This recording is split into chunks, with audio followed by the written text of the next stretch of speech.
Hello guys, welcome back to channel. ఊరు పేరు భైరవ కోన trailer release అయింది అనమాట. మూవీ ట్రైలర్ రిలీజ్ అయింది. దాదాపు 11:30కి రిలీజ్ అయింది అనమాట.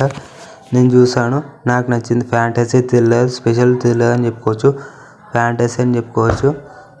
ఇందులో నేను ఎక్స్పెక్ట్ చేసింది ఏంటంటే, ఎక్స్పెక్ట్ చేసిన దానికన్నా డబల్ ఎక్స్పెక్ట్ చేసి వచ్చిందనమాట. ఇందులో చూడగానే ఫుల్ గూస్ బంప్స్ అని చెప్పుకోవచ్చు.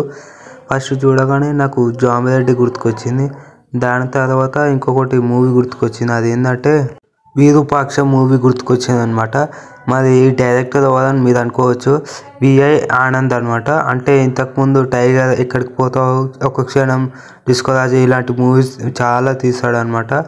చాలా బాగున్నాయి. ఒక్కొక్క మూవీ ఫ్యాంటాస్టిక్ అని చెప్పుకోవచ్చు. ఈ మూవీ కూడా చాలా పెద్ద హిట్ కావాలని కోరుకుంటున్నాము. ఇందులో స్టోరీ లైన్ అయితే ఏమీ చూపించలేదు, స్టోరీ లైన్. కానీ అక్కడక్కడ ఒక స్టిక్ ఉంటుంది, ఒక కట్టెలాగా. మన హీరో పట్టుకున్నాడు కదా, అలాంటి కట్టె పట్టుకొని ఆ కట్టెతోటి యుద్ధం చేస్తాడు.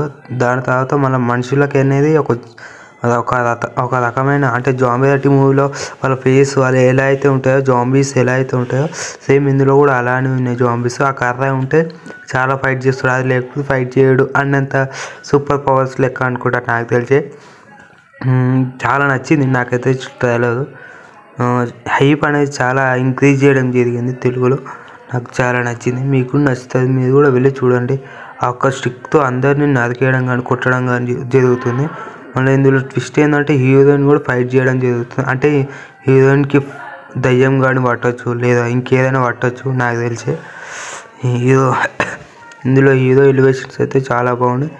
మెయిన్ ప్లస్ ఇందులో ఏముందంటే బ్యాక్గ్రౌండ్ మ్యూజిక్ అనమాట. గ్రాఫిక్స్ విజువల్స్ అయితే చాలా వండర్ఫుల్ అని చెప్పుకోవచ్చు. చాలా నచ్చింది. గ్రాఫిక్స్ విజువల్స్ వండర్ఫుల్ అని చెప్పుకోవచ్చు. చాలా నచ్చింది నాకైతే. ఇంత మంచిగా ఎలా తీసారు ప్రొడక్షన్ వాల్యూస్, చాలా నచ్చిందని చెప్పుకోవచ్చు. Like, share and subscribe to my channel. ఇంత మంచిగా ఇలాంటి కంటెంట్ ఉన్న సినిమాలే మన తెలుగు వాళ్ళు చాలా చూస్తారు అనమాట. ఇలాంటి సినిమాలే కావాలి మన తెలుగు వాళ్ళకి. ఇది పాన్ ఇండియా లెవెల్లో రిలీజ్ చేస్తే పక్కా బ్లాక్ బస్టర్ హిట్ అని చెప్పుకోవచ్చు. 100 కోట్ల క్లబ్లో చేరుతుంది. ఓకేనా, like, share and subscribe to my channel.